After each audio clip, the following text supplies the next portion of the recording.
આ મને લાગે છે કે આ 21 વર્ષનો યુવાન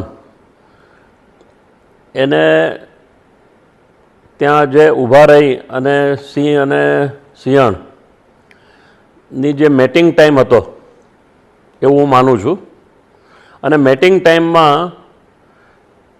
કોઈએ આ છોકરાએ નહીં તો બીજા કોઈએ એને કોઈ અટકચાળો કર્યો હશે, અથવા તો કોઈ એ લોકોની મેટિંગ ટાઈમમાં કોઈ સ્ટોન કર્યા હોય કે ગમે તેવું બન્યું હોય.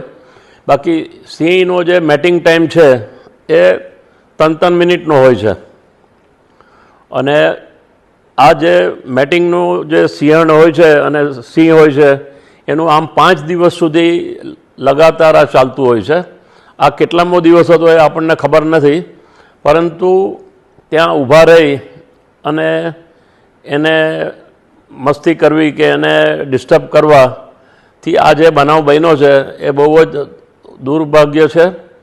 અને આખું સિંહનું નામ ખરાબ થઈ ગયું છે. અને એક બાજુ તરત જ આપણે કહીએ છીએ કે સિંહ જંગલમાં આવી ગયો છે, બહાર આવી ગયો છે અને લોકો એને પજવે છે. એ બધી પરિસ્થિતિમાંથી આપણે જંગલ ખાતાને દોષ આપીએ છીએ કે સિંહ એ લોકો શું કરે છે. તો જંગલ ખાતું કોઈ દરેક જગ્યાએ પહોંચી જ ના શકે. આ કોઈ નેશનલ પાર્ક તો હતું નહીં. આ જે હતું એ રેવન્યુ લેન્ડ હતી અને ત્યાં એની મોમેન્ટ છે જ. અને જે થઈ ગયું છે એ બહુ ઘટનાને આપણે નુકસાન થયું છે. અને આ જે પરિવારનો યંગ છોકરો ગયો છે એના માટે આપણે સહાનુભૂતિ જ કરી શકીએ. બીજું આપણા હાથમાં કંઈ છે નહીં. ભગવાનને એમને કહીએ કે એમના આત્માને શાંતિ આપે. પરંતુ હું દરેક સિંહ પ્રેમીઓને એટલું ચોક્કસ કહીશ કે તમે સિંહની એની દરેક મુવમેન્ટ તમે જુઓ. દાખલા તરીકે આ મેટિંગ ટાઈમ ન હોય તો મારણ ઉપર હોય અથવા તો ફીડિંગ ચાલતું હોય છોકરાઓ બચ્ચાઓનું, એ સિંહણને પણ એ લોકો તમે જો મસ્તી કરવા જાઓ તો એ સિંહણ પણ ઊભી થઈ જાય.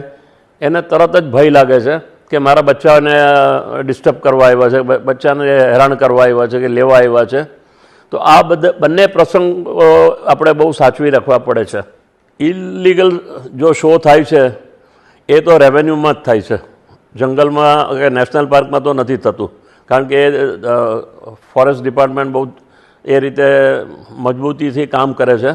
પરંતુ નાના નાના ગામમાં, નાના નાના વિસ્તારોમાં, તાલુકામાં કે ગામડાઓમાં એ જે ખબર પડી જાય કે અહીંયા સિંહણ છે અને એને પાછળ એ લોકો જે ઇલીગલ કામ કરતા હોય છે અને એને રંજાડ કરતા હોય છે, એને દૂર કરવા માટે આપણે દરેકને અપીલ કરવી પડે કે આ વસ્તુનું તમે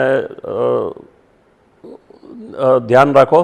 અને ભવિષ્યમાં પણ સિંહણને એ કોઈ સ્ટ્રીટ કૂતરા નથી, એ લાયન જ છે. અને લાયનનો એક અવાજ જ છે. અને એની ગર્જનાથી પણ તમારે સમજી જવું જોઈએ કે એનો અવાજ કેવો છે, સિંહણનો અવાજ કેટલો છે. એની મુવમેન્ટથી તમારે સચવી જવું પડે. અને જે જે લાયન શો કરે છે એના માટે કોઈ કાર્યવાહી કરવાની જરૂર છે. અને સરકારે પણ આ બાબતનો ખાસ વિચાર કરવો પડશે.